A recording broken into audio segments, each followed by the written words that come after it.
gentlemen, now we will focus on the topic role of demand planner in overall effective demand planning process of organization.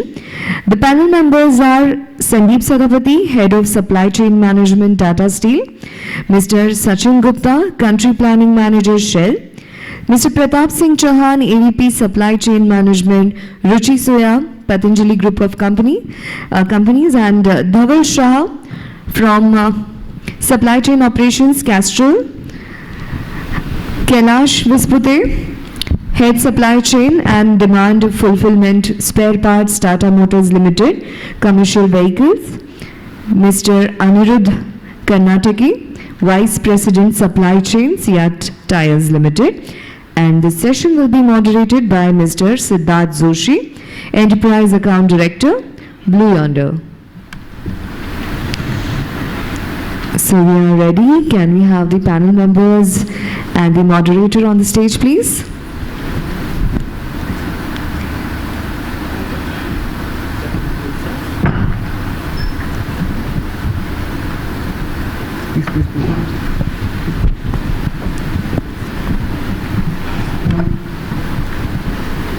So we have 30 minutes for this panel discussion. Over to you, Mr. Joshi. Thank you so much. Am I audible? Yes, loud and clear. I'll probably place my chair here so that I can address the panel. Oh, this is good, I'll be here. Right.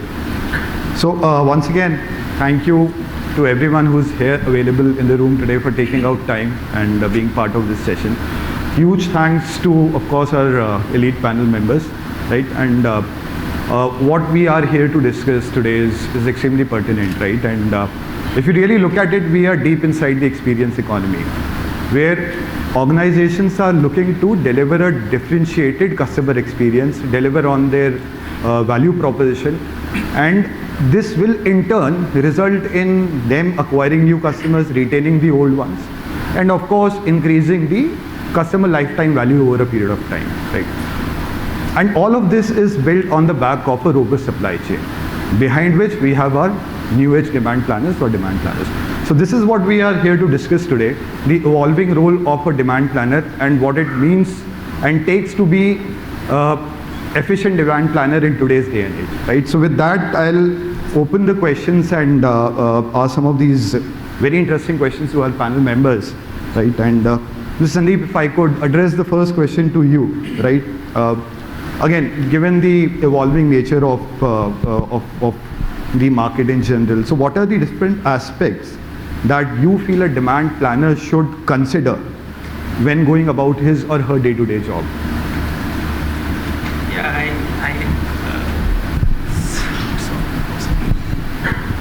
So I was just hearing before coming to this stage that a lot of discussions on this IT systems, and in our company also in supply chain we have also, although it's a big company, and we have been trying a lot of IT systems.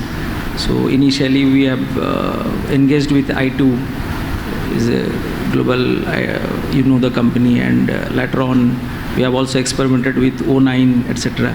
So what I'm just thinking that in all the entire era of implementing IT systems in the demand planning, and we are also hearing a lot of speakers that whatever IT systems we implement, and it is mandatory today because we can't only depend upon our traditional Excel sheets, etc. So the demand planner role has not changed. The demand planner has to possess certain styles or the traits. So I was just noting down before coming to the stage that few important things that demand planner in whatever be the products they handle. With my experience, I can say that it is mandatory because they are the guys who has to give inputs to the IT systems to design. So even if it is today AI, ML, we are also majorly into it. But ultimately, we have to make a lot of changes going forward, and in the pandemic also we need to do a lot of changes because that behavioral aspects of the markets is yet to be understood by I mean, even by the experts. So few things what I feel that person must have a very good analytical skill, because all this modeling has to be done based on that. And he must have a good, he or she must have a very good continuous improvement thought process. Because small changes, you need not, once the IT system is ready, you need to have a small changes to get a better results of the existing output. Because we should not be thinking that we should not do small changes. Because all the factors cannot be built into the systems in one go. So every day the dynamics are changing and you need to adapt to the continuous changes. Third thing is that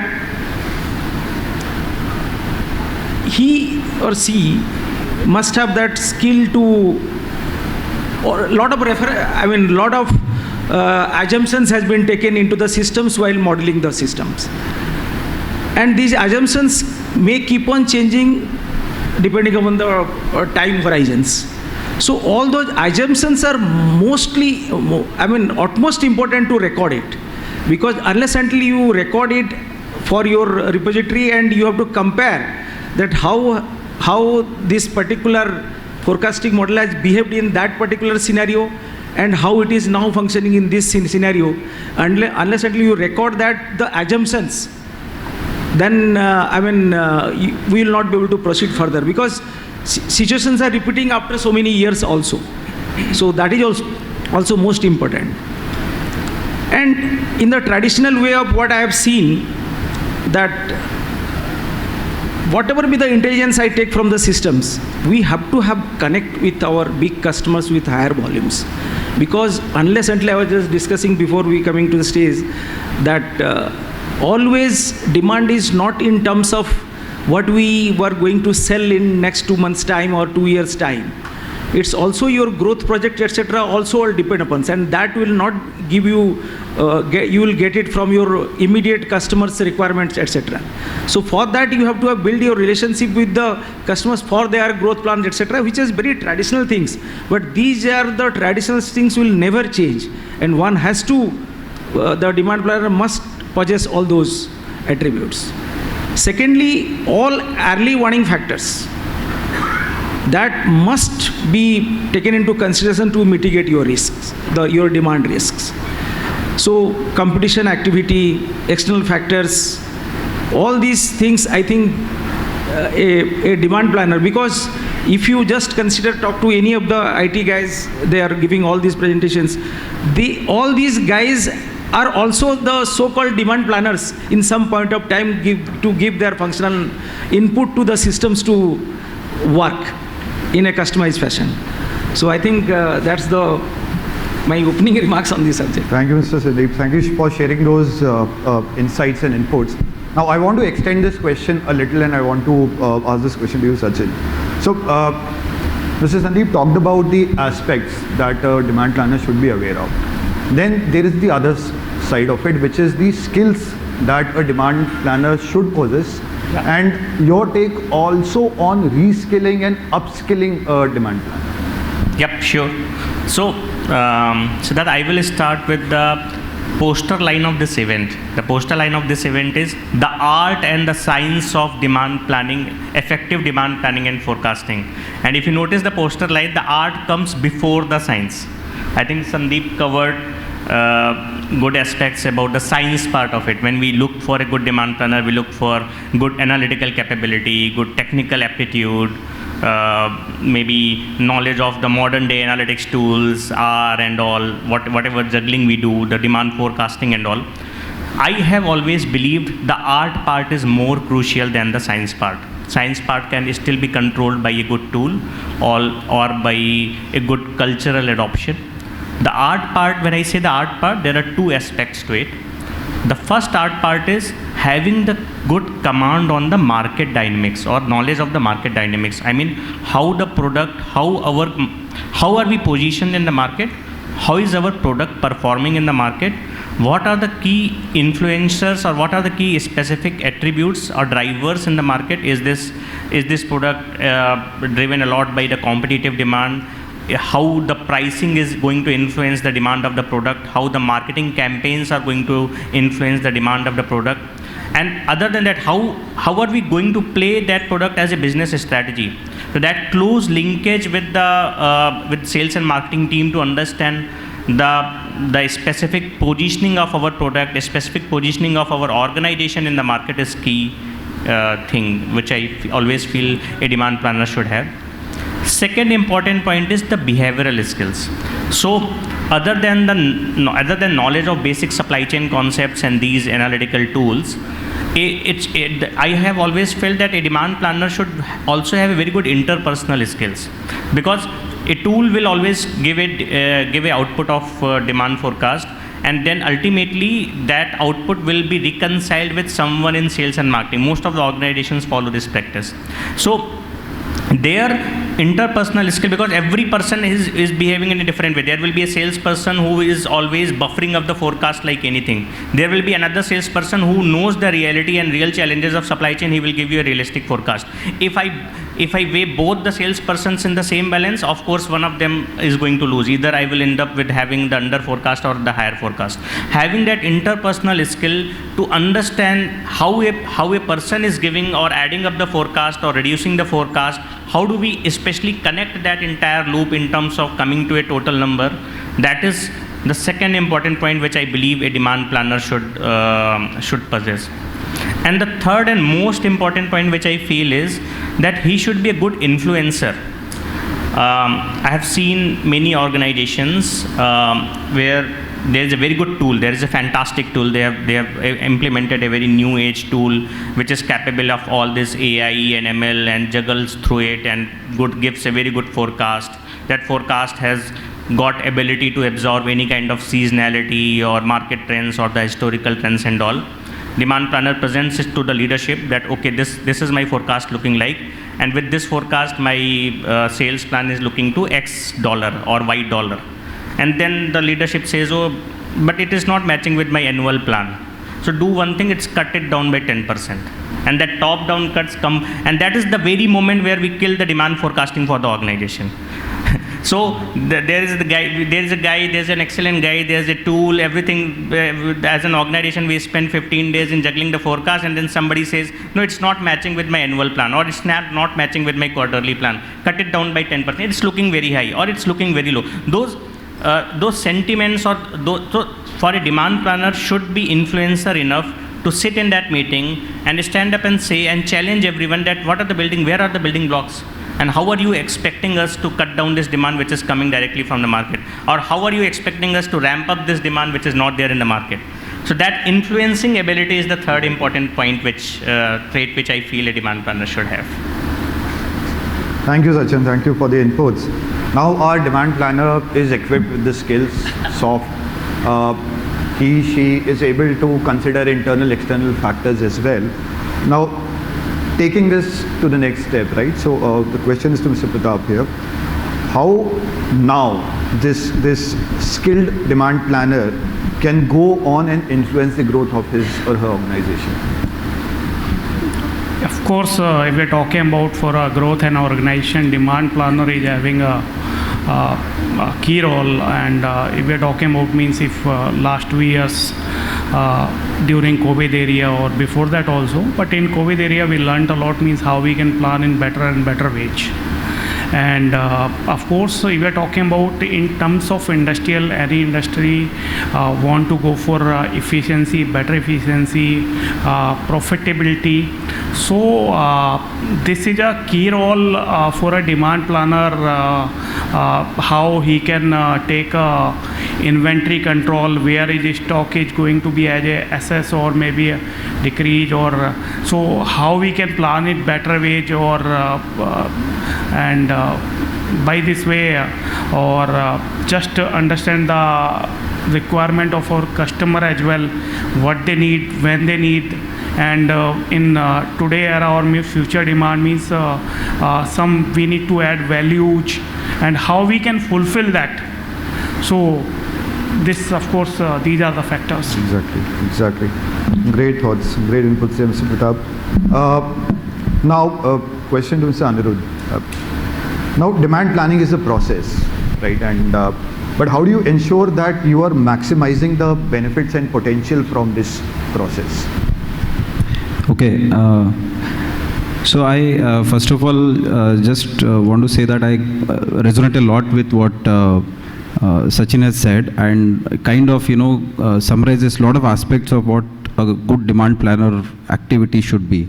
I just want to bring in a perspective here that we should probably look at this thing not as a demand planner activity, but maybe demand planning as a practice. And this is something which is I think a realization which I've had based on my experience in the two organizations so far. What happens is, I'm not getting into, let's say, the technology part of it. I think we have heard a lot, and there are a lot of advanced options today available to sort of do forecasting, prediction, etc. What is important is, for any organization, especially if it is starting the journey of demand planning, I think we need to have a 3 to 4 year, 5 year roadmap to establish demand planning as a practice, because this is not something which is going to sort of start and give you, let's say, a 3 months ROI or a 6 months ROI or something, because of lot of hurdles which, let's say, a demand planner that individual might face based on what Sachin, Sandip also has said, and it's very easy to sort of throw the forecast out based on certain whatever experience. So the first differentiation which I think the supply chain demand planning team can do is to look at it as a demand planning practice, and not as a activity which is done once a month or once a quarter to run some model and generate a forecast. That is the first thing which I think is to be taken on board. Secondly, I think what are the traditional things which come to everybody's mind when we look at demand planning? I think it's, simply put, it is prediction based on historical data. We could call it as forecasting, etc. And also, I think certain organizations look at extending that to, say, new products, new categories, and some, let's say, variants of your traditional methods are there. But I think, and again, going into probably the topic of the discussion also, I think the demand planning function can influence a lot of things, such as what's the top line which is going to be there if you, let's say, go with this forecast, and what's the impact on bottom line, your gross margin. These are areas which I think are directly related to what demand plan is there, and which somehow I think doesn't really come up. And the conversation with the demand planning team needs to do is to not just limit to, let's say, a forecast of, say, for example, 1 lakh tires or whatever, but to sort of extend it beyond and, talk the language which business understands. And that is where I think some of the aspects which Sachin mentioned about influencing and people resonating with the demand, process will be more, will happen more. So that's how I think one should look at, leveraging demand planning as a function. Thank you, Mr. Anirudha. That was Mr. Anirudha CEAT. My next question is to two of our panel members, Mr. Kailas and Mr. Pratap once again. And before you answer this question, I would also request you to just take a second and a quick refresh of the introduction, so that the audience also has the context of where you are coming from, right? So the question and I'll open this to Mr. Kailas. So responsibility of demand planning and forecasting from a leadership perspective. So how do the leaders drive this? Yeah, hi, ladies and gentlemen, myself Kailas from Tata Motors, and this is my 33rd year in supply chain, and I love shopping actually, and I get paid for that also. So that's the job of supply chain and demand planner. Coming to the basics, what is the demand planning? It's not as per my capability or as per the availability in the market. The demand planning is for the organization, for the goal, rightly said by my colleagues. It's not for 3 months or 6 months, but what is the roadmap of the organization for 3 years, 5 years, 10 years, and 15 years. So that is the DNA of a demand planner. It's not only कि ये 4000 गाड़ी बनाने का और उसके लिए कितना material लगने वाला है. It's not like that. So demand planner is a DNA basically, and it has to come within the organization, the person, systems and all those things will take place automatically, that will get aligned for the outcome and output of that planning. One more aspect is just to deviate a little bit. Some 10 years before I attended one purchase manager summit in Noida when I was a junior guy in same Tata Motors, and that was a felicitation for one of the retired person from Reliance Industries, and that uncle, he was literally after retirement some 10 years he was called for some topic discussion. I asked one question to him, what is the basic requirement as a demand planner or a supply chain guy? He said, first of all, you must know what is the product of the organization. If you don't know what is the product, how you are going to plan the raw material for that? That is one aspect. Another is what is the function of the product, or what is the function of the part. I am in spare part, so I must know the part, what is the function of that part, application of that product in the organization. Third, what is the criticality or bottleneck of that function or that part. If I eliminate that part from my portfolio, what will happen to the organization? So the criticality of that product in your organization. So many parameters are there when the demand planner is thinking for the planning of the business, and it's the backbone of the industry to take on that. So we as a demand planner must have a voice in the organization when we are talking about the planning. This is my basic concept of the demand planning, sir. Excellent thoughts there. Mr. Pratap, over to you. And again, it's a second to quickly refresh the audience from an introduction point of view. Myself, Pratap Chauhan, having a 22 years experience in entire end-to-end supply chain. And earlier I was with, right now I am associated with the Ruchi Soya, part of Patanjali group. Earlier I was with Trident into textile, paper, chemicals. Before that, pulp and fiber with Aditya Birla, and then Louis Duffus, top 10 trading of the agro world, and I am Mira and the best, that FMCG and textile company, and Michael Aram and Alps Industry, that into textile.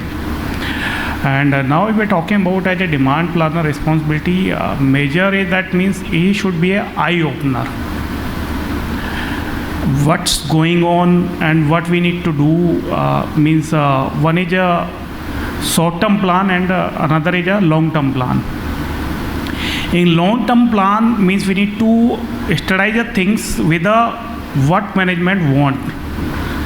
What is their expectation means for a future growth, means where they want to go, and to match with that management demand and that requirement of that product in an industry, or maybe a global, or maybe at that market scenario, we need to share the plan, or we need to implement the plan. Of course, he should be analytical, statistical, and market intelligence also. Each should be available in that, but completely he should be an eye opener, means what's going on market, means sometime means as earlier mentioned that oil demand is certainly increased due to certain factor, means if we're talking about world level, means somewhere else they are going to make a biodiesel, so that's why that they reduce their demand, they are reducing their export stock. In other means somewhere else that war is going to start. So means again that decrease of that supply from there. And if you are talking about either Ruchi Soya or maybe cooking oil supplier, if we are talking about our agro industry, means India is having a 40% of production, and as compared to means whatever demand is available with us.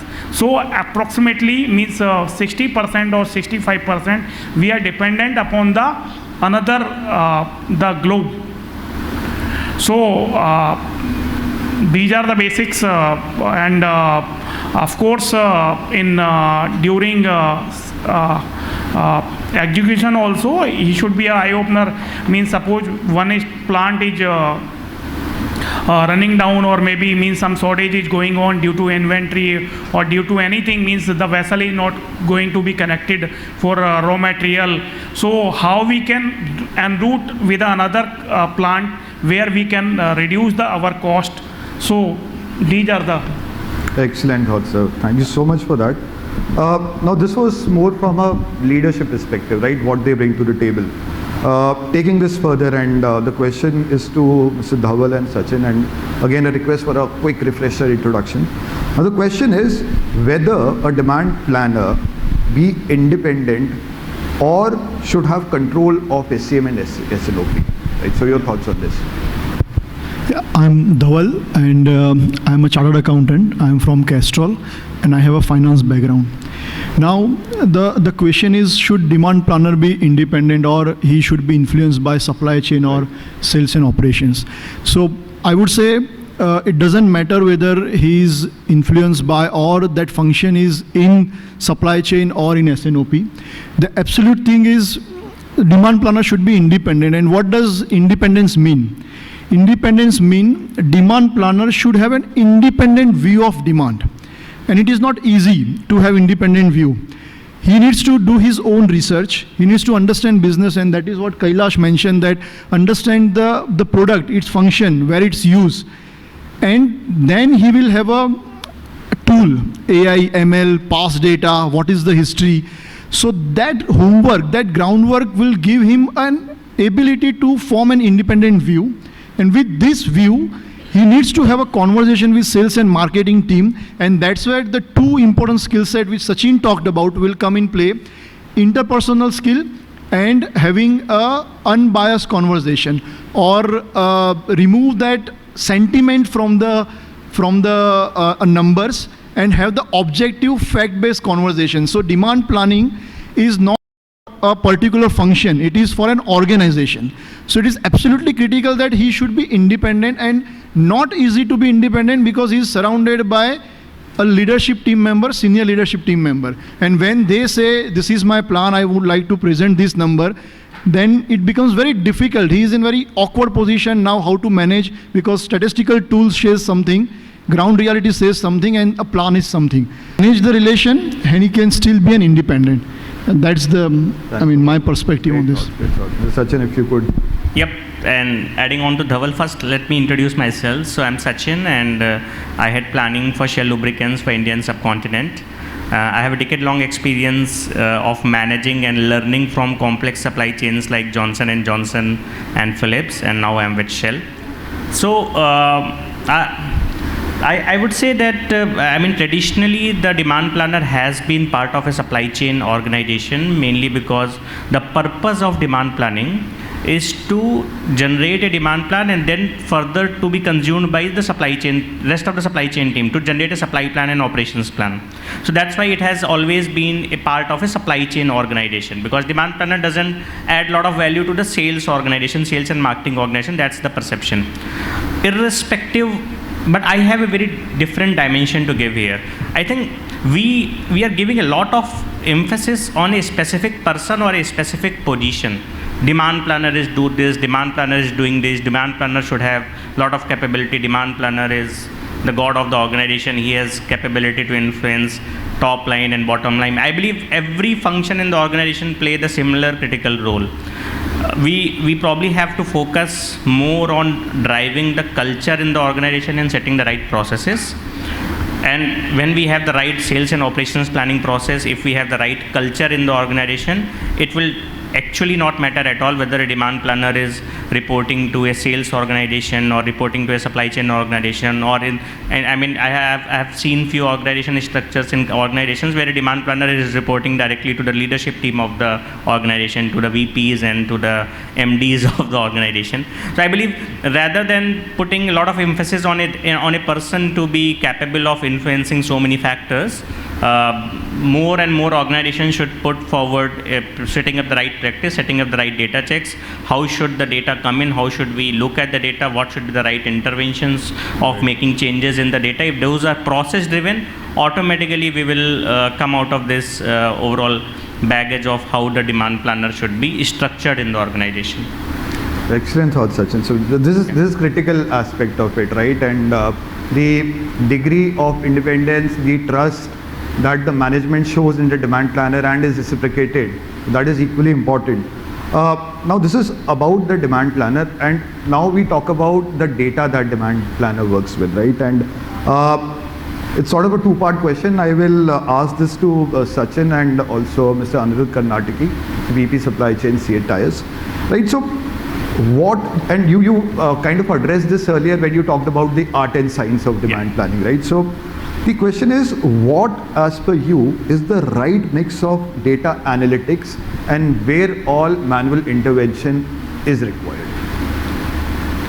I think this question has a very I would say funny turnaround in last 2 years. So over a period of last many decades, what has been happening is that most of the organizations have been putting emphasis on how do we rely more on data and reduce the manual intervention. So every organization was focusing on how can we reduce the manual intervention to a very little level, and in fact we were measuring it also that 80% data is coming from the tool, only 20% is being changed and a lot. But suddenly what happens, the pandemic comes, and when the pandemic comes in, the historical trends are blown away. There's no historical data. If you take a demand from the tool, it's showing complete garbage, and then everything which depends upon is the manual intervention. We are going to the different sales colleague, we are going to different people who have got better command on the market situation, we are collecting their inputs on what we can sell, how we can sell, and we are preparing a forecast basis that manual intervention. And it has actually taught us a very good lesson. It has taught us a lesson of how the agility of the supply chain or responsiveness of supply chain plays a role in cutting down the forecasting horizon or cutting down the previous thoughts that we should look for a longer forecasting horizon. Sitting in April, you should freeze the demand for July. Few of the organizations even say that sitting in April, you should freeze the demand for October, November, whatsoever. But and in parallel, they are also talking about that we are trying to develop an agile supply chain, a responsive supply chain. I think everything, the rules of the game have been refreshed after the pandemic, and now everybody is very clear that manual intervention piece cannot be taken away. The ground scenario is changing very fast. Every day things are changing, and we cannot only rely on what historical data or statistical data is telling us. Second important point is predictive analysis, and that's where I think during the day we saw many good new age organizations telling us how predictive analytics is playing a part there, how they can help in incorporating impact of the marketing events or the pricing events or other ongoing situations which are happening in building already as part of our demand plan, and that comes as a part of predictive analytics or AI or ML. There we can definitely use more and more use of data even to define the manual intervention logics. So that would be my thought there. Excellent. And I hand it over to Anirudha. Yeah, so I'll just break it into two parts. I think the relevance of data, I think as rightly mentioned by Sachin, I think this particular aspect has got really distorted in the last 2 years, and not that it has happened first time, but I think every such event literally sort of distorts the entire history, which is the basis for forecasting. If we just limit ourselves to demand planning equal to forecasting paradigm, I would look at it this way, that why do we need demand planning? I think there are, if I just look at it from the zero base approach, there are two purposes. One is to block capacity so that you can give certain capacity projection, and maybe also your procurement team gets a projection for blocking the capacity. And the second is where to place your inventory, entire distribution strategy as such, let's say in a domestic supply chain context or domestic business context. So if you ask me, I think the relevance of the data, barring let's say a certain disruption period which is there, which also I am sure that there are tools which can sort of, I think we heard in the previous speaker's presentation, ways to sort of normalize that disruption. Relevance of data still is there in terms of meeting the first objective, at least for let's say 1 to 3 months period. And again, I think that's another dimension which my earlier colleagues also mentioned. The horizon of demand planning changes from the objective to objective, right? So I'm just looking at say 1 to 3 months period when I'm saying this. So decisions like blocking capacity, allocating capacity to different BUs, for example, in context of my current organization where there are 3 BUs equally demanding and having very diverse service level needs, it becomes very important to allocate capacities for a certain period. And that's where I think the demand plan sort of becomes relevant. The other aspect of replenishment, I think we need to look at how we can optimize the inventory positioning, by adopting different replenishment strategies. So I think for that purpose, I agree that the relevance of history, probably has become little less, and actually does not hold true for a lot of categories which are probably new, don't have enough history, etc. But I think that problem the organization needs to manage by having differential replenishment strategy. So again, things like holding back inventory, not pushing it to the last point of sale, and sort of operating at a pull replenishment kind of a system. Some of those things we have tried to put in our domestic distribution process. That's where I think you can ignore the disturbance which is there in the data and arrive at the same level of effectiveness. Excellent thoughts, sir. Moving on, now we talked about data, we talked about where and how the demand planner should step in, should intervene, which also brings us to the next question, which is around the uncertainty in the whole process, right? And how do we ensure there is a synchronization between our demand and supply planning process? And I will ask this and address this question to Mr. Kailas and ask your thoughts on this. Yeah, thanks. Very rightly pointed out by Sachin, and of course Sachin will be always right. Naam mein hi sab aata hai. So the demand planner, and it's not the person, it's what you say, the phenomena in the organization, and it goes on years after years and different organization, but the concept remains same. Coming to the uncertainty, जो मैं last 25-26 साल में नहीं सीखा वो last 24 months में सीखा हूँ और अभी भी लर्निंग है. And so the new way of life, uncertainty becoming as a easy way of life actually. पहले थोड़ा वो ट्रेन भी 10 मिनट लेट आता है तो टेंशन आता था हमको. अभी तो 2 साल से घर से वर्क फ्रॉम होम हो रहा है and we are getting the material. Only thing what we started learning first 3 months, even personally I was very much uncomfortable with the situation on the personal front, the society, what is happening around, and the organization everywhere. It's a global pandemic, because first time in the our generation we are going through that. So within 90 days we started recovering from the phase, what exactly going on, and yes, there is a chance of survival. And then we started unlearning the things. जैसे मैं मेरे manager को बोलता था कि भाई साहब last visit आपने वेंडर को कब किया था, मटेरियल नहीं आ रहा या स्पेयर पार्ट वगैरह वगैरह. सो अभी दो साल से तो हम विजिट भी नहीं किया है, but still the business is going on. And just to share off the record, there is a growth in spare part business for last 2 years in automobile spare part business. I have not visited even 2% of my suppliers across India, barring few metropolitan cities only visits recently we have started. So coming to the uncertainty, so it is a new way of doing the business. You need to find out how it will click and how it will work. So there was a hand holding with suppliers as well. जो phase में हम लोग थे उससे बदतर phase vendors का था. You know that there were salary cuts, the people have moved to the interior or their native places, workers नहीं है. So वहाँ से जो हमने एक वो gear up शुरू किया as an industry for the India. Even transportation, truck drivers के लिए पैसा, पर्सनली पैसा दे के हमारे वेयर हाउसेस में वो स्टार्टेड द कैंटीन्स. लंच हम प्रोवाइड करते थे ड्राइवर्स को कि ताकि वो मटेरियल लेके आ जाएंगे, because all the hotels were closed. restaurants were closed on the dhabas, highways पे lunch नहीं मिल रहा है, driver कहाँ से movement करेगा? So these all are uncertainties, and वहाँ से we started learning as a human being. I'm not saying only Tata Motors, you all part to that, and we are still going through that phase. So this is the uncertainty. You take it as a crisis or as an opportunity. Very simple. I think in the some chemical industry person were talking about the China, then South Korea and raw material to USA, vagara, vagara. Just to share with you, we have supplied one product to Korea from India because that XYZ product they were not getting from China. We got that opportunity from India, and Tata Motors has supplied to our Tata Daewoo company in Korea. But how it comes, that is the uncertainty.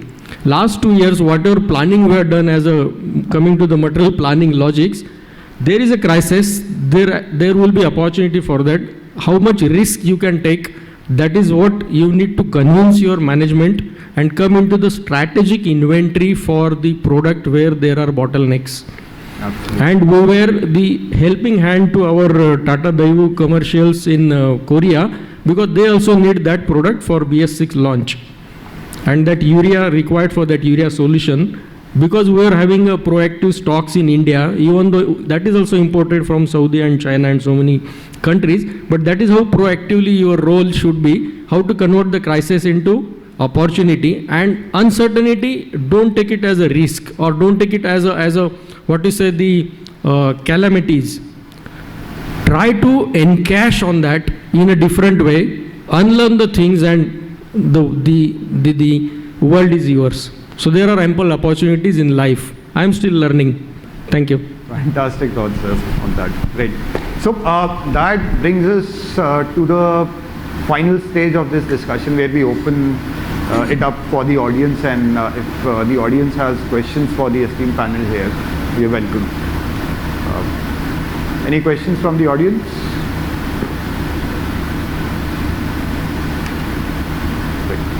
Okay, in that case, I have one final question, and in fact, I would like to extend the same question to Mr. Sandip as well, because at Tata Steel, right, and since you're heading the supply chain, how did you encounter and manage this?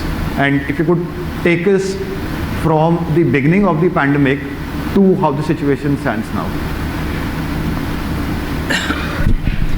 See, all said and done, the one thing which I see for the last so many years, if pandemic or no pandemic, see, nothing, I mean, whatever we predict, the one buzzword is, like everybody knows in this room, is agile. So supplier and customers relationship is always right now is based on, because the agileness, how you quickly react to their requests. In the sense, whatever you do, lot of planning, lot of things in the boardroom. But supply chain is beyond your boardroom. We have to understand this, that it is the fact that it is beyond the boardroom.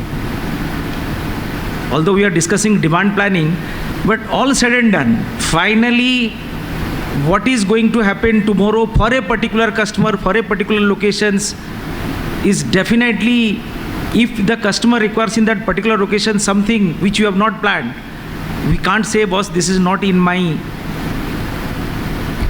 list of ticks that I have to do, but it's not fitting into that. So for everybody, any industry, we have to be quick response to what the customers ask. So what I'm just trying to say, that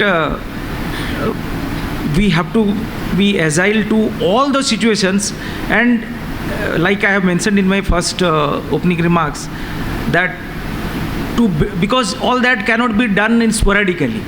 So any situation which is come, we have to keep a record of it, what situation it has come, and then we have to build up these situations into our systems, because manually it cannot be done. Once you can respond to it manually, but when your scale is very high, so you have to see that across the entire supply chain, is that the only a isolated case, or that case may be built up for some other scenario, other locations and other chain also. So why I'm saying this, because we are there with all the auto manufacturers today. You just name it, we are there. So you can build up from the SAM data, but we have invariably seen that each one of us behave in a different fashion. So like Sachin has said, historical data obviously has very less potential today for your predictions. So ultimately, you have to keep tab of daily what is happening. But it's a challenge between the functional guys who is representing the IT industry, how he build up this scenario into your AI/ML systems, so that it become your rule in that IT systems. So that's what we have been continuously engaging with because we can't do it manually. Again, I'm emphasizing upon you have to adapt the IT systems, but this scenario has to be built up by the functional team, not by the IT guy. IT guy can only do a coding for you, and he can guide you how to churn the data. But ultimately, this scenario has to be given, input has to be given by all the so-called stalwarts of this industry. Absolutely. Thank you. Thank you for that. Once again, any questions from the audience? Yes, can I? Yeah, please, absolutely.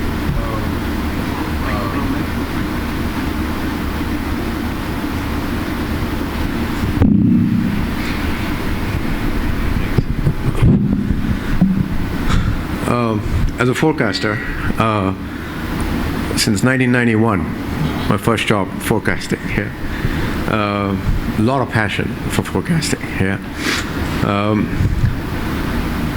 There is a school of thought that says, I don't need a forecaster. I know we talked about it, I have a lot of respect for forecasters, being a forecaster myself. There's a school of thought that says, let the system, let the 3SCs and the blue Yonders give you the forecast, and you just do exceptional management. Can anybody comment on that? So I think as I said that there has to be a right mix of that, on how much we should rely on the output from these tools, and I think with the overall adaptability of these tools, with ability of predictive analysis, I think these tools are becoming more and more reliable, even with the dynamic situation.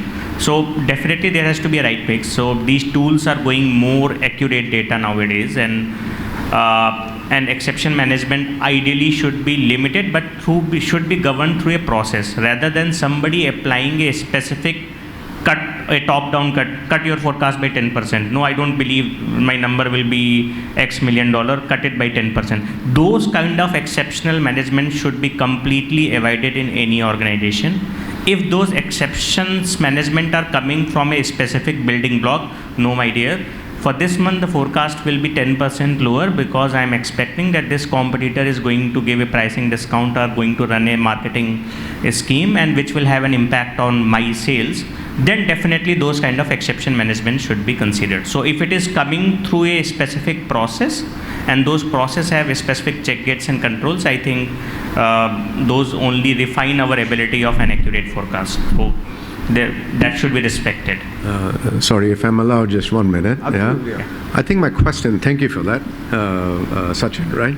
I think my question is, philosophically, do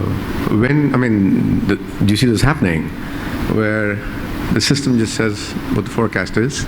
Okay. So you mean to say that if I'm completely relying on the system forecast, then how should we manage that forecast? I'm not completely getting the question here. Sachin? Yeah.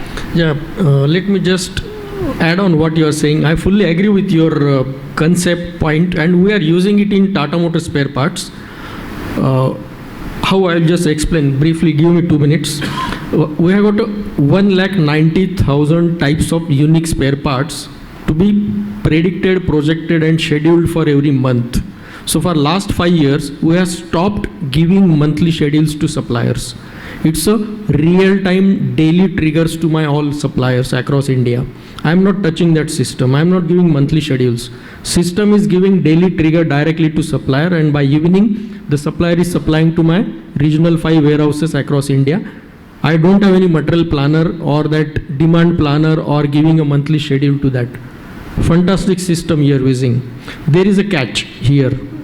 In different way, Sachin was saying, where the manual intervention comes. That system we have,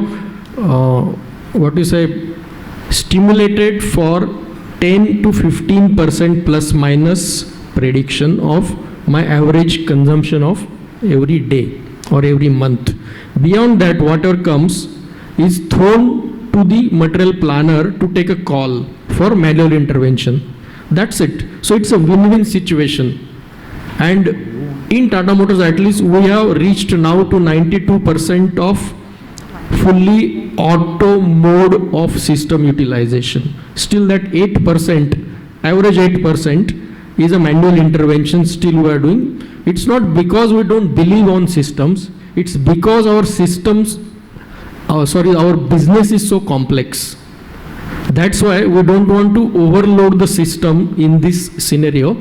And in backend with Tata technology, the same data is being used and machine learning, that processes are in place, and we have started predicting for next 5 years. Already 3 years have gone and we have started getting 60 to 64% of correctness prediction versus the actual reality. And that is being utilized, and we are very much on track as far as moving or migrating towards the fully utilization of the systems. I hope I am making sense to you, sir. Thank you, Mr. Kailas. Thank you for the question, sir. I think we are out of time right now, unfortunately. If you have more questions, please feel free to connect with the panelists offline, right? And once again, huge thank you to the panel members for taking out time, being present here today, sharing your thoughts on this very, very important and pertinent topic that is relevant now and will be forever, right? Thank you once again. Round of applause. Thank you so much, Mr.